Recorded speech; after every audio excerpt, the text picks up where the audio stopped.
Great morning. What's up, y'all? Welcome back. We got another live video. And so today we're reading Genesis 32, 33, and 34. And this is catching up from our last scriptures reading, in which we got into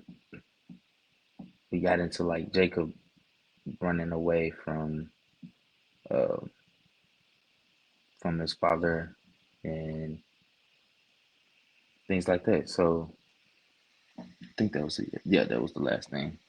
The title was when Jacob and Laban created a treaty. Okay, so now into this next scripture, we have we have Jacob preparing to meet his brother again. So let's get into it. All right, Genesis 32. Jacob prepares to meet Esau. Jacob also left that place. While he was traveling, he saw God's angels. When he saw them, he said, "This is God's camp." So Jacob named that place Mahanaim, Naim, Mahanaim. Jacob's brother Esau was living in the area called Seir, in the hill country of Edom. Jacob sent messengers to Esau. He told them, "Tell this to my master Esau. Your servant Jacob says, I have lived with Laban all these years. I have many cattle, donkeys, flocks, and servants. Sir, I am sending you this message to ask you to accept us." The messengers came back to Jacob and said, "We went to your brother Esau. He is coming to meet you. He has 400 men with him." Jacob was very frightened and worried. He divided the people who were with him and all the flocks, herds, and camels into two groups. Jacob thought, if Esau comes and destroys one group, the other group can run away and be saved. Then Jacob said, "God of my father Abraham, God of my father Isaac, Lord, you told me to come back to my country and to my family. You said that you would do good to me. You have been very kind to me. You did many good things for me. The first time I traveled across the Jordan River, I owed nothing, only my walking stick. But now I own enough things to have two full groups. I ask you to please save me from my brother Esau. I am afraid that he will come and kill us all, even the mothers with the children. Lord, you said to me, I will be good to you. I will increase your family and make your children as many as the sands of the sea. There will be too many to count." Jacob stayed in that place for the night. He prepared some things to give to Esau as a gift. He took 200 female goats and 20 male goats, 200 female sheep and 20 male sheep. He took 30 camels and their coats, 40 cows and 10 bulls, 20 female goats or donkeys and 10 male donkeys. He gave each flock of animals to his servants. Then he said to them, "Separate each group of animals. Go ahead of me and keep some space between each herd."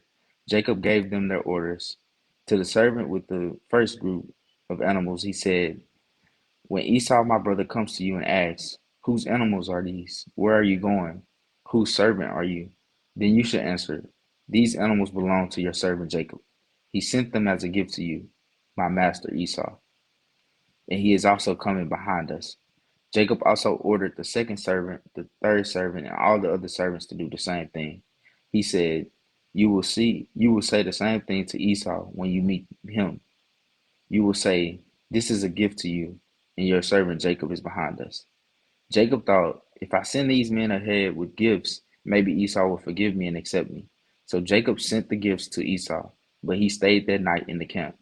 During the night, Jacob got up and began moving his two wives, his two maids, and his 11 sons across the Jabbok River at the crossing. After he sent his family across the river, he sent across everything he had to fight with God. Jacob was left alone, and a man came and wrestled with him. The man fought with him until the sun came up. When the man saw that he could not defeat Jacob, he touched Jacob's leg and put it out of joint. Then the man said to Jacob, "Let me go. The sun is coming up."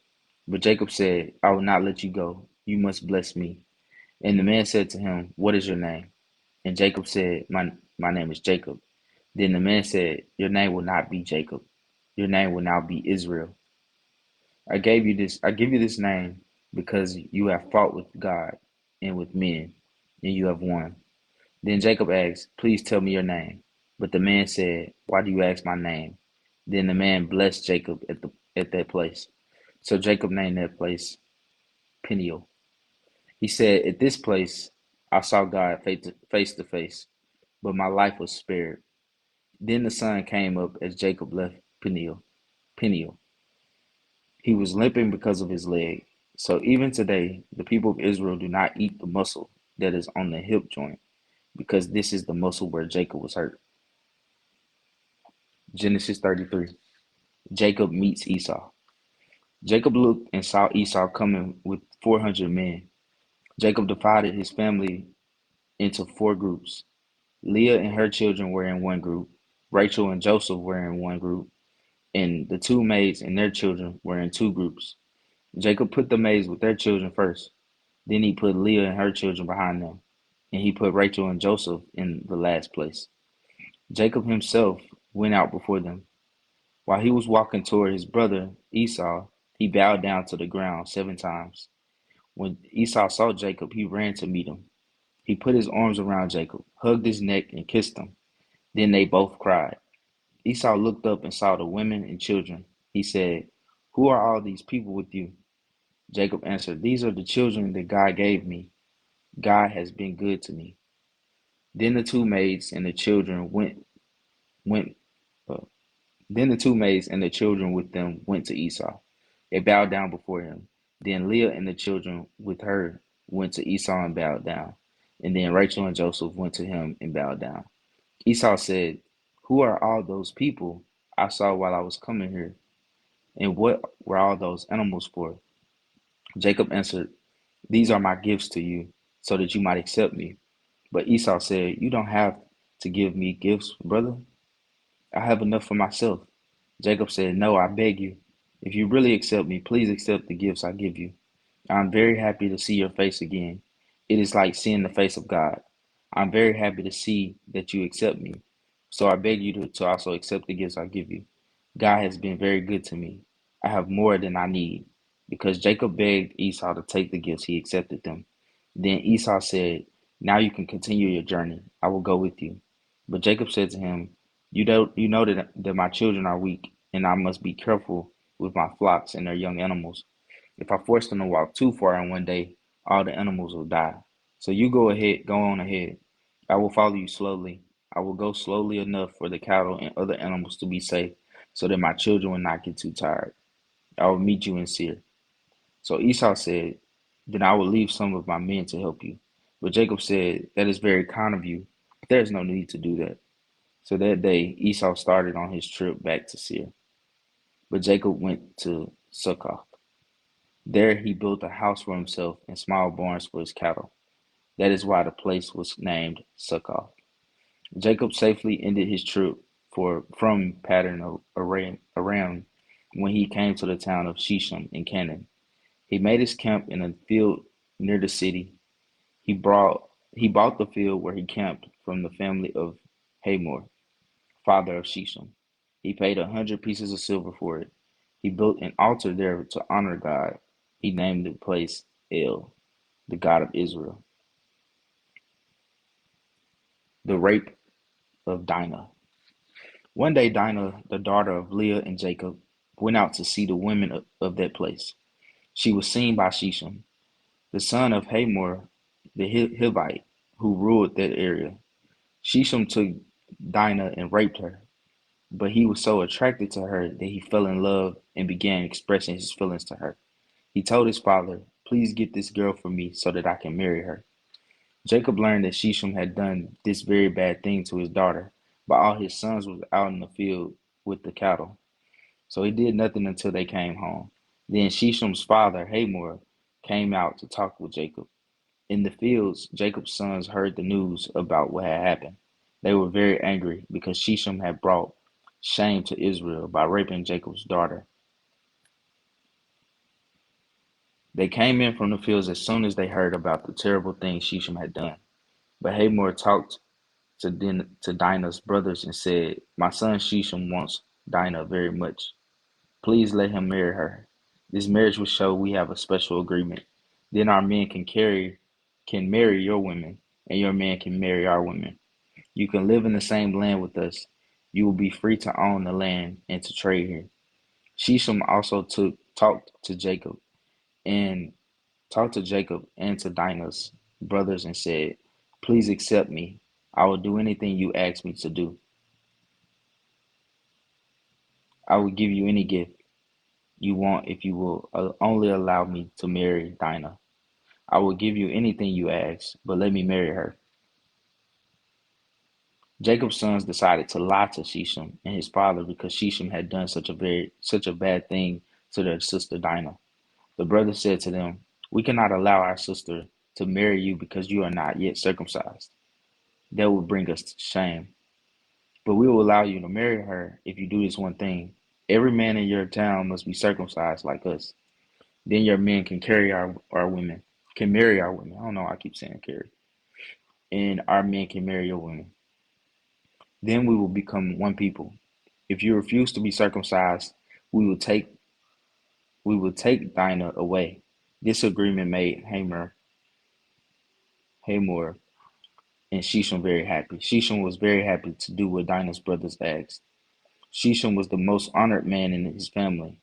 Hamor and Shechem went to the meeting place of their city. They spoke to the men of the city and said, "These people want to be friends with us. We want to let them live in our land and be at peace with us. We have enough land for all of us. We are free to marry their women, and we are happy to give them our women to marry. But there is one thing that all of our men must agree to do. They must agree to be circumcised as they are. If we do this, we will become rich from all their cattle and other animals. We should make this agreement with them so that they will stay here with us." All the men who heard this in the meeting place agreed with Hamor and Shechem, and every man was circumcised at that time. 3 days later, the men who were circumcised were still sore. Two of Jacob's sons, Simeon, and Levi, knew that the men would be weak at this time. So they went to the city and killed all the men there. Dinah's brothers, it's either Simon or Simeon, I think it's Simeon, and Levi killed Hamor and his son Shechem.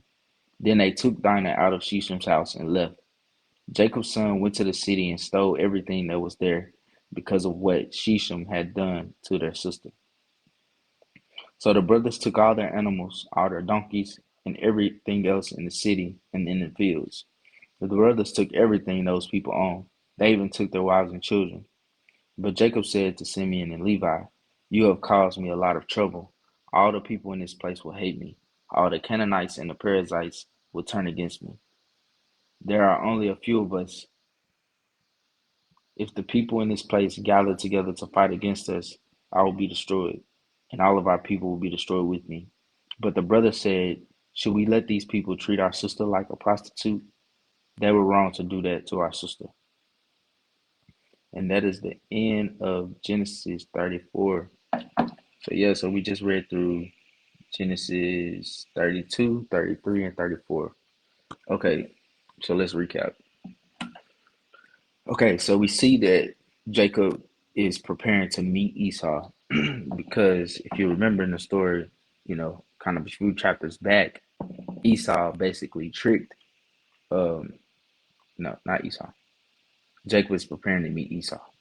Jacob basically tricked Esau to get his birthright, and he also tricked him to get he stole his blessing by basically tricking their father Isaac.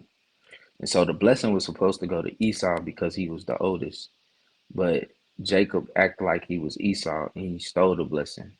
And so, long story short, um, they ended up separating ways and going off.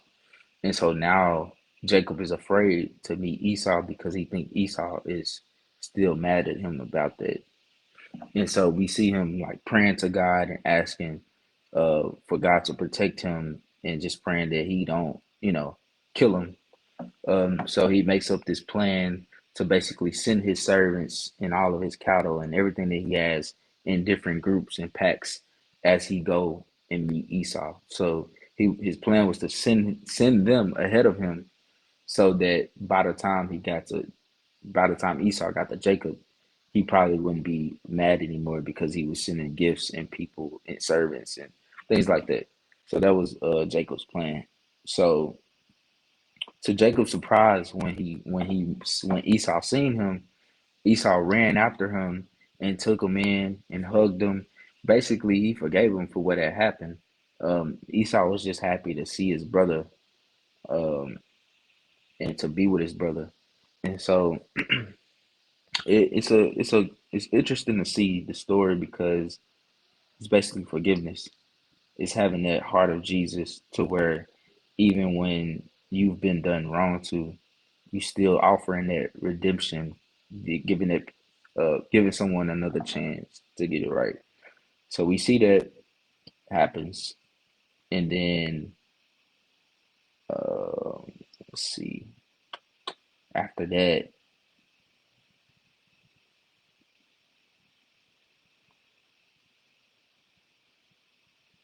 oh, one, two, another thing I wanted to point out is before Jacob meets Esau, he comes across this this man and wrestles with this man, and it turns out to be God.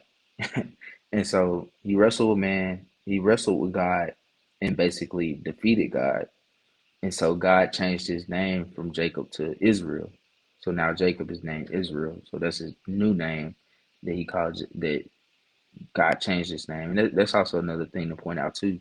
In a lot of characters in the Bible, God would change their names. So that was interesting to see. But it's very interesting to see that he wrestled with God and he defeated God. It's interesting. Okay, so then we come across Jacob ended up Esau allowed him to come back to his land, but due to him not having, you know, saying that his kids was weak and he didn't want his animals to go very far, so he was going to slowly trail Esau back to his land, back to their homeland. But he ended up stopping at this place, and so this is where they meet the people, uh, Shechem and his father Hamor, and meet their people. And so one day, Shechem raped Isaac's daughter, um, and basically, when he raped her, he basically loved her, which is this is just another crazy story. And so once Dinah's brothers found out, Jacob's sons, once they found out about this, they wasn't too happy about it. And so, long story short, Shechem and Hamor, they wanted them to like basically forgive him, and in return of that, they was going to give them their women and wives so that they can marry them, and vice versa, so they could just become one people. And the brothers wasn't really rocking with that. They just basically tricked them into thinking that they was gonna be on board. So the brothers tricked them and said the only way that we could be that we willing to do that is if you guys get circumcised because they weren't circumcised. So the men agreed to it. Shechem and Hamor's men agreed to it as well, and they all got circumcised. And because basically the brothers used this as an opportunity, so when they got sore, they basically was weak.